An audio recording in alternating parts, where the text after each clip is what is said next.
Hi everybody, it's Marcus Collins from MA Properties with another market review. We're doing these on a regular basis, covering different towns in the greater Boston area, and this evening we're going to be talking about the town of Belmont. So, a Belmont market review. What we do in these reviews, we take a look at what happened in 2021, and then we kind of get our crystal ball out, if you will, and take a look about how the market's going to change into 2022.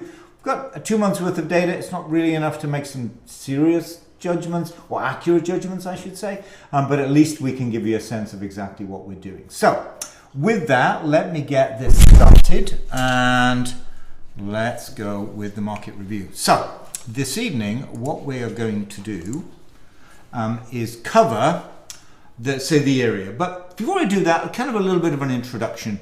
It's relatively easy to get information today. I mean, there's a lot of it out there. Much more difficult to make sense of it though, and actually key, of course, is to use it to your advantage.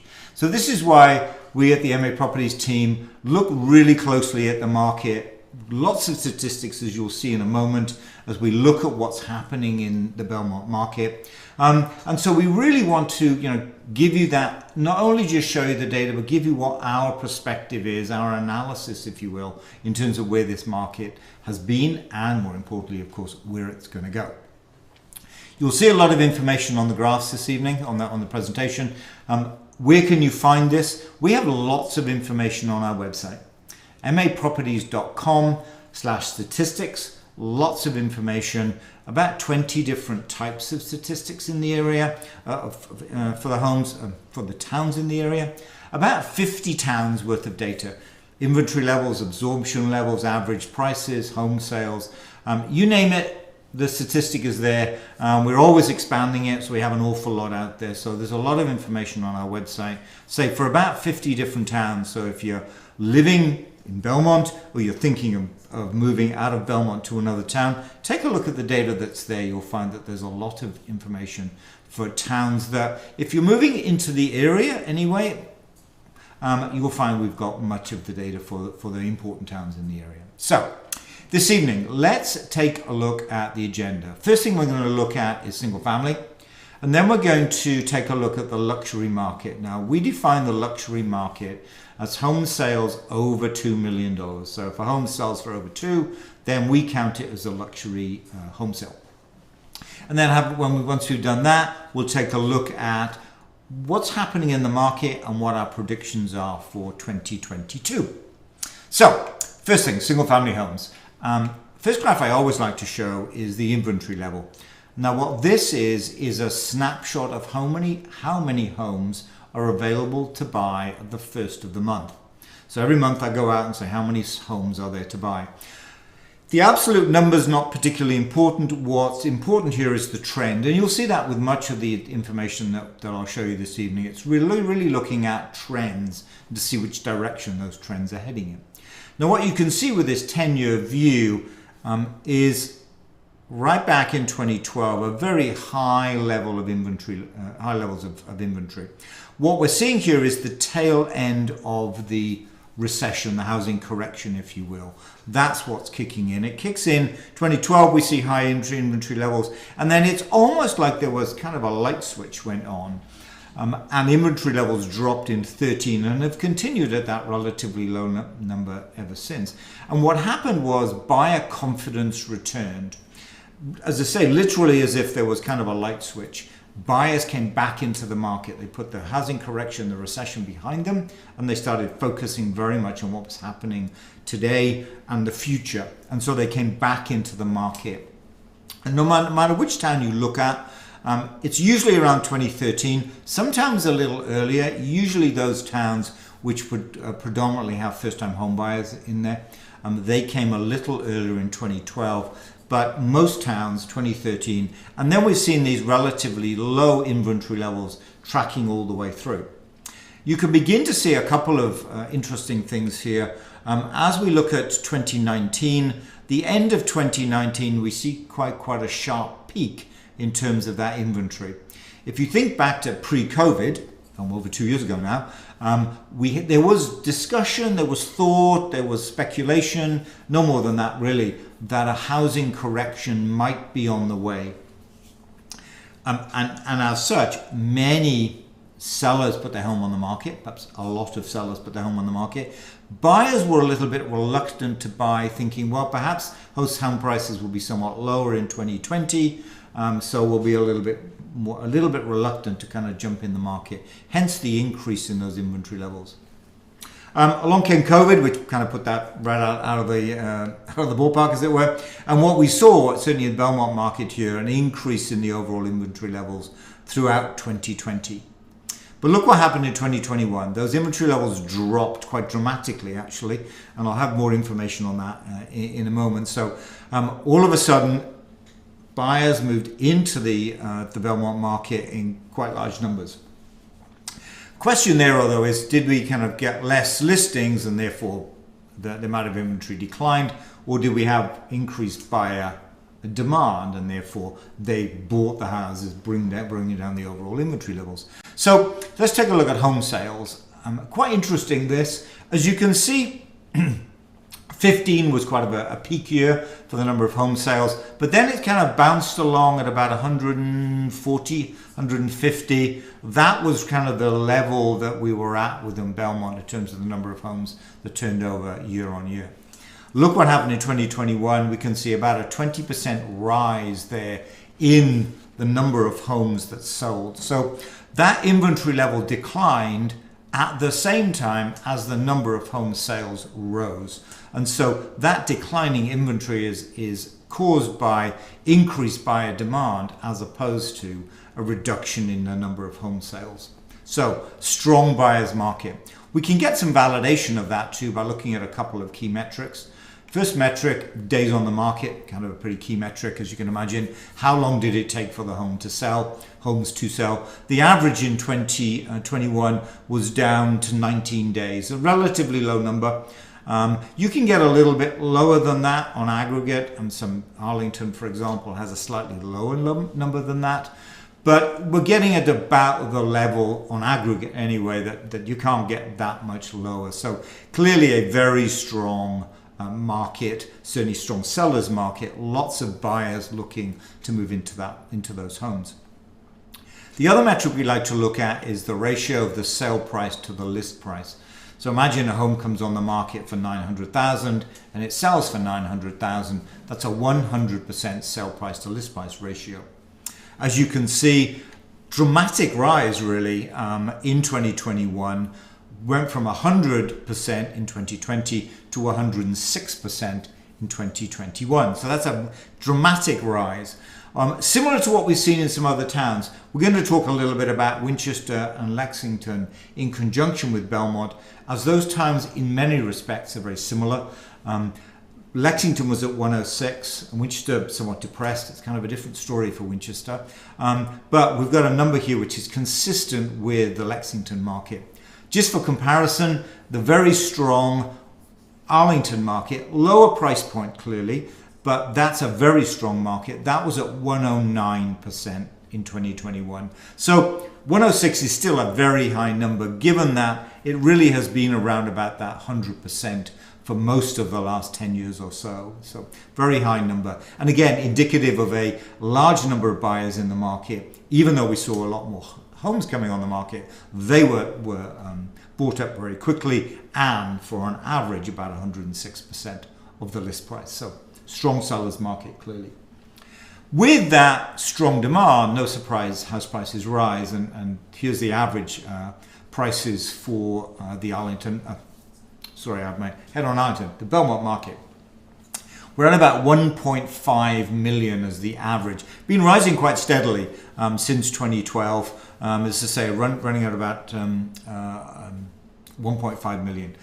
For comparison, and I kind of wrote these notes down before, Winchester at about 1.46, Lexington a little higher at 1.67. So it's right in the middle of those two towns. Those towns clearly adjacent to one another, very similar average price point. So it's interesting to compare some of the metrics between those towns to see how the towns are comparing to one another. Because at the same price, at the same average price point, you have a very similar set of buyers looking in those towns. If they're looking in Belmont, they're probably also looking in Winchester and Lexington, perhaps Cambridge as well, and you know, vice versa. If they're looking in Lexington, they're probably also considering the Belmont market. The challenge with the Belmont market is the low number of sales, and so for comparison, Belmont in the strong market of 2021 had 172 sales. Winchester was at 236 and Lexington was at 386. So it really has a lot less sales. And so as buyers are looking at these towns thinking, where do I start to look? It's very likely that if they include Belmont, they're probably including those other two towns just because it's hard to buy if there are only 172 sales in any given year. And so prudence says expand my search, not too far of course, like towns close to Boston, good public transport at about the same average price point. So that's why it makes sense to compare in some respects those three towns together and say buyers including not just Belmont in their search, but also including Winchester and Lexington at the same within their home search, just because of the low number of sales within the Belmont market. So average sale price is high. Same is true of the median sale price. That's running at 1.43. So you can see that house prices have risen quite dramatically really over the last 10 years or so, but also have risen quite steeply, certainly in terms of the median here, between 2020 and 2021 at the same time as the number of home sales rose too. It's interesting to look at the cumulative sales graph. And so what I've done here is I've looked at 2020 and 2021. The pink color, orangey pink color is 21. The blue color is 2020. And I've mapped not the week on week, how many homes went under agreement. The reason I do that is it's about 6 weeks or so between a home going under agreement and actually selling. And so what I want to see, I want to back out, if you will, that delay, that lag, to see the rate at which homes sell, go under agreement, basically. And as you can see, 2020, relatively not too steep a curve. I could call it a flat curve, but it was actually somewhat flat in the early part of 2020 there. Rose slightly as we got to the second half of the year because sellers beginning to think, okay, house prices are rising here, thinking about putting their homes on the market. I'll talk a little more about that in a moment. As you can see, by the time we get to 2021, the number of home sales rose quite dramatically and carried on at those high numbers. And I think that flattening of the curve in early 2020 is some prudence on the part of the sellers in the Belmont market. But as we get to the second half of 2020, they can see houses selling, they can see houses selling for a high sale price, and therefore they're beginning to think about putting their homes on the market. As we get to 2021, COVID beginning to kind of come to the end of it, slowly but surely, confidence in the sellers, and more confident of the sellers bringing their homes on the market because they could see the buyers were out there. And that's why we saw a much higher number of home sales in 2021 than we saw in 2020, because of the confidence of sellers that there are buyers out there to buy my home. And guess what? House prices are also rising to the highest we've ever seen them, essentially. So that's really what's causing the large number of home sales and the sort of shape of this graph. What's interesting about this graph, though, we don't have in there the normal seasonality. If you look at the pink curve there, the normal seasonality of the spring market and the fall market is just not seen. As kind of just spread evenly throughout the year, except perhaps for the very end, the kind of November timeframe. What we're looking for this year, early days as it's only early March, is are we going to return to the normal seasonality? Are we going to see the peak of homes coming on in the spring, slowing down in the summer, and then more homes coming on in that September-October timeframe, slowing off at the end of the year? We're not there yet. Certainly 2021 doesn't show that. Too early to say whether we'll get there. My guess is we probably will not. We are seeing it in some towns, that return to normality. Winchester's a good example. Hasn't really been has seen the large number of influx of buyers, that confidence in the buyer community coming in. And so it's beginning to return to normal in terms of seasonality. I don't think we'll see that in Belmont this year. We're not seeing it in the other town we're kind of considering here, which is Lexington. We're definitely not seeing that either. But let's get a few more months worth of data to see if that kind of does begin to play out. Because eventually, clearly, we will get back to that ordinary seasonality that we've come to expect over the last decade or more. So that's the single-family home market. Let me turn my attention now to the luxury market. As I mentioned before, we define luxury as over 2 million. Somewhat arbitrary number, but it kind of defines luxury to us anyway. And it's interesting to kind of track that again over the last decade or so. Here is the home sales. As you can see, relatively low numbers until we get to kind of 2017, 2018, 2019. It's not really high. Rose in 2020, but then a somewhat dramatic rise really in 2021. A large number of homes, luxury homes coming on the market. I should say that the blue are existing homes. The green are new construction. So that's how I kind of break that out. So the aggregate number here is 22, but there's kind of 18 existing homes and then 4 new construction selling in 2021. Again, interesting to compare this with those other two towns.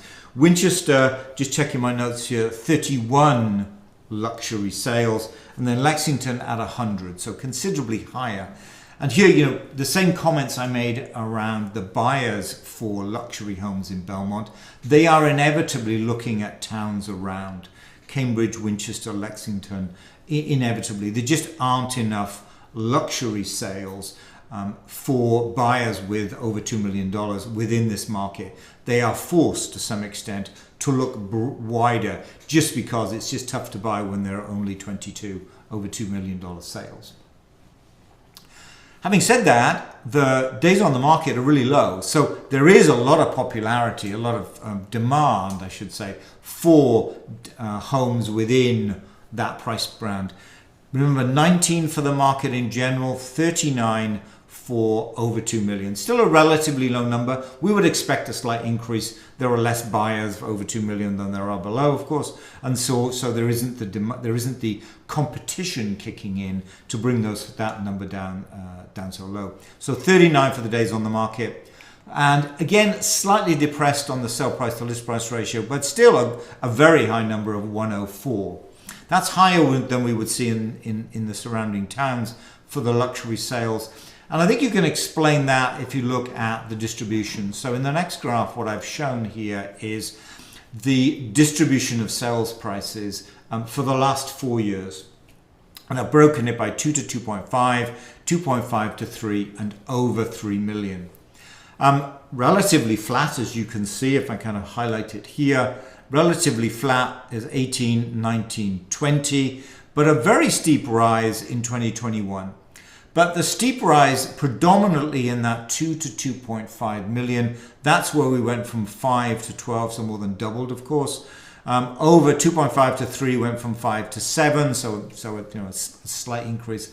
And then the number of over 3 actually declined. And so we can see that predominantly the luxury sales are in that 2 to 2.5. So it's not surprising to see that sell price to list price ratio high at 104.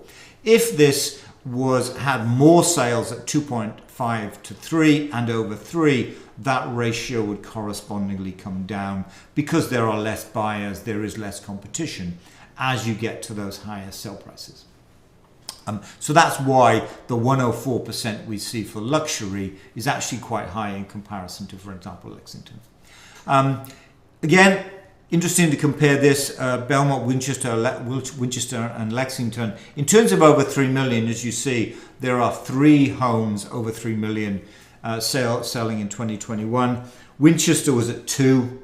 Lexington was at 19. So again, buyers with over $3 million to spend, not just restricting themselves to Belmont. Realistically, they're looking at Winchester, Lexington, Newton, Wellesley, Weston as well, of course. I mean, they have choice at that price point.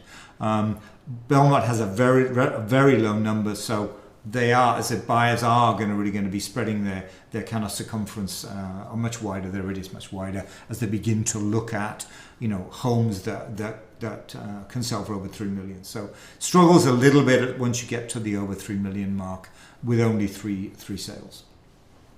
So that's the luxury market. Let's take a little, quick look at what's happened over the last year or so. And I like to do that by looking at the sales distribution. What I'm showing here is the sale price distribution for 2020 and 2021.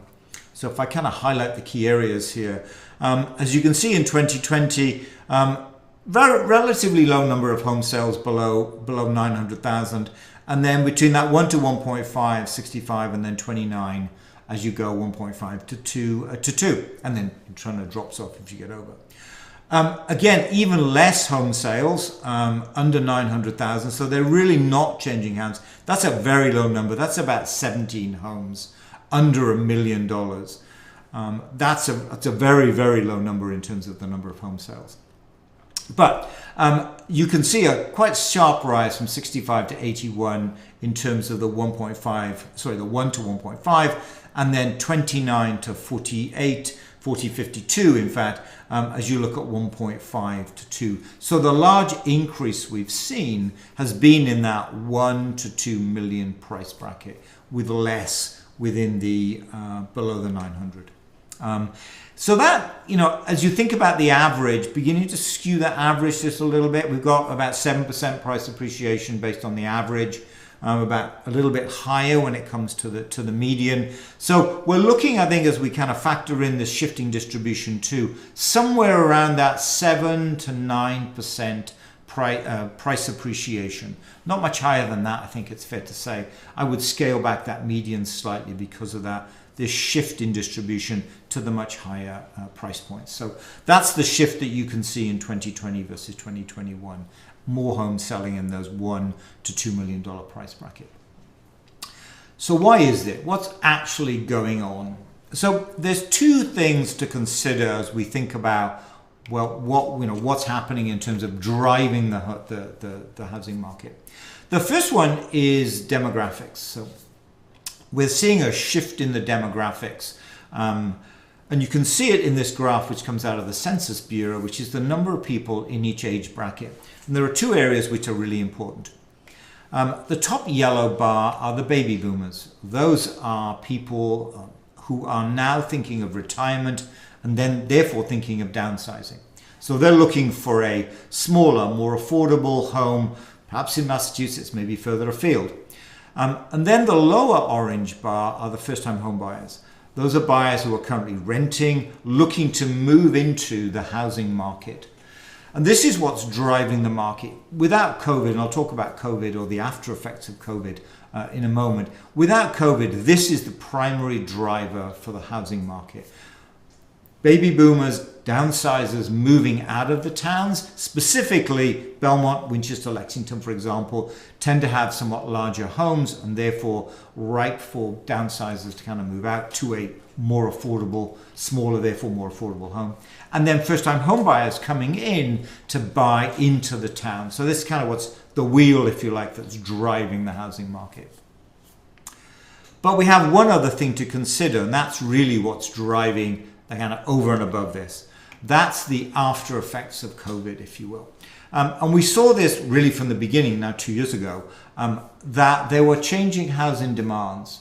Just a very simple example, offices in homes. They were a nice to have 2 years ago, 3 years ago. Today they're becoming a required.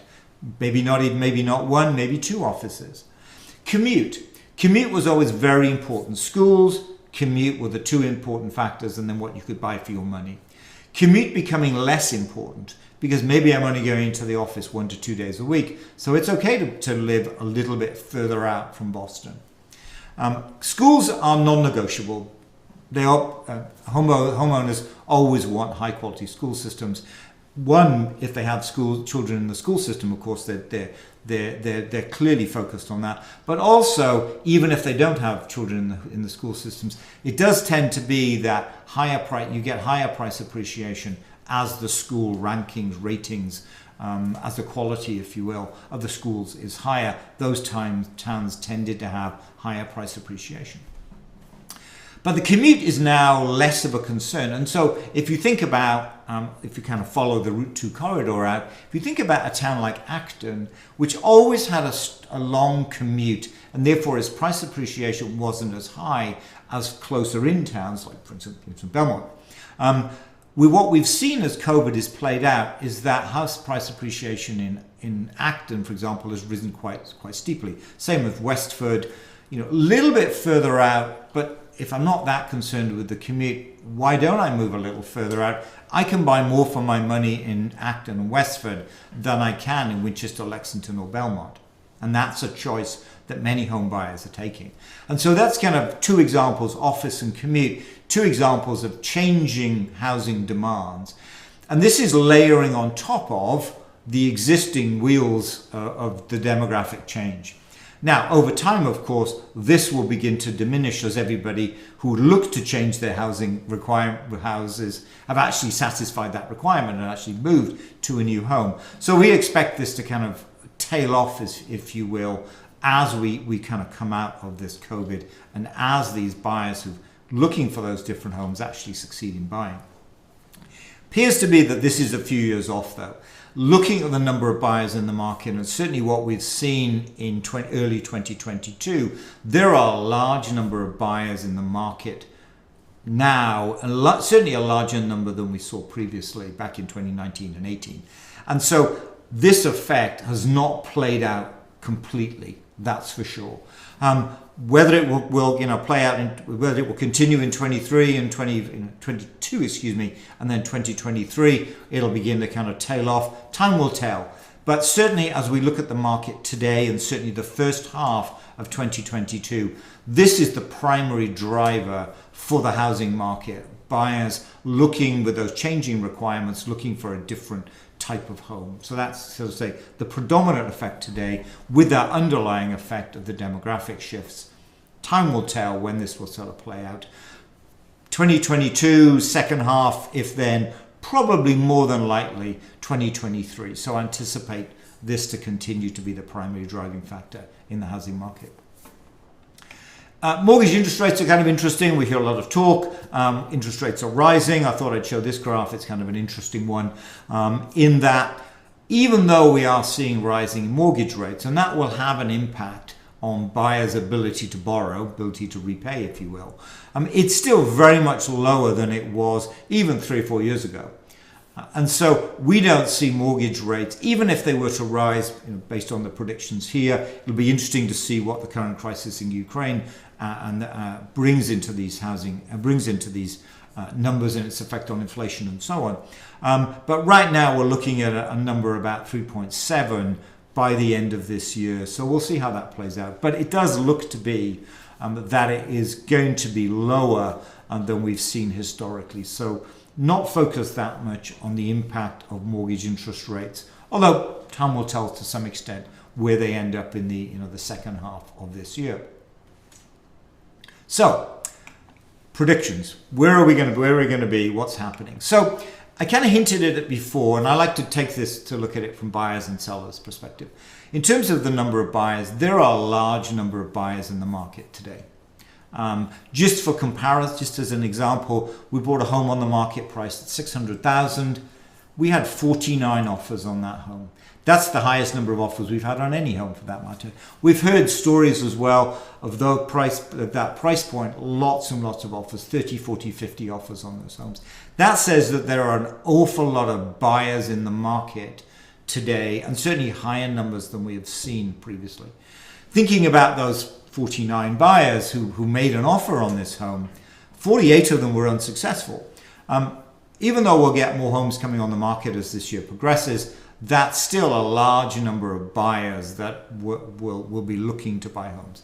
So as best we can see, we think there will be a large number of buyers continuing throughout 2022. And it's likely they will not all be satisfied. They certainly weren't in 2021. They're still out there. And so it seems unlikely that those buyers will all buy a home over the course of 2022. So I anticipate a large number of buyers in the market throughout this year. In terms of the number of sellers, it varies very much by town. Thinking about Belmont here, a lot of people put their home on the market in 2021. To what extent were those buyers who had the option to put their home on the market and thought it was the right time to sell, or those extra people? Are those people still around? Are there still sellers sitting on the fence in terms of, well, it was a strong market in 2021. Should I now bring my home on the market in 2022? That's the big question for us, really. To what extent was 2021 the time when people who had the option to sell actually sold? And so we will return to the normal number of sellers in the market.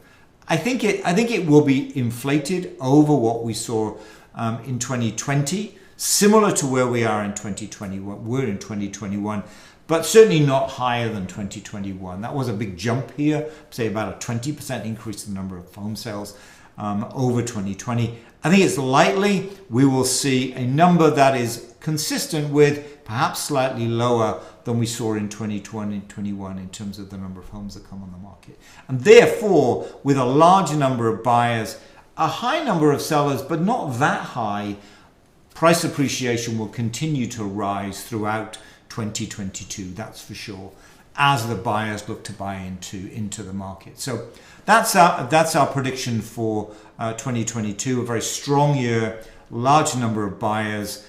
Yes, I hate to say large number of sellers, but a large number of sellers, let me put it that way, but still not enough to satisfy the number of buyers there are in the market. So that's kind of where we see it today. We'll do this again in the middle of the year once we get a lot more information about what's happening in 2022. It's been early days. We really only have about two and a bit months, 2 months and 2 weeks really of information to look at. It's early days, especially as it's the early part of the year, but certainly by the middle of the year it become much clearer in terms of the number of buyers that are out there, although we have good information today that there are a lot of them, but how many sellers will be putting their houses on the market? That's the kind of unknown for us right now, and we're looking for some insight in terms of some data to where that will actually go. So that's our predictions for 2022, as we can see them today anyway. So thank you for this. I mean, why do we do this? We really do think, and this is really the tenet of MA Properties, we really do think that our client deserves to be the smartest person at the closing table. And once you're that, we all benefit from really becoming smarter about buying and selling. And that's why we do these live streams and market reviews. This is the sixth one we've done right now, sixth town we've covered over the course of 2022. And we'll be doing more over the next month or so as well, as we kind of recap on 2021 into 2022. So with that, I'm going to say thank you very much for watching. If you have any questions, please reach out to us. We would love to help you answer any questions you may have. A lot of information on the website too. So with that, I'll say thanks for watching our 2021-2022 market review for Belmont. Bye.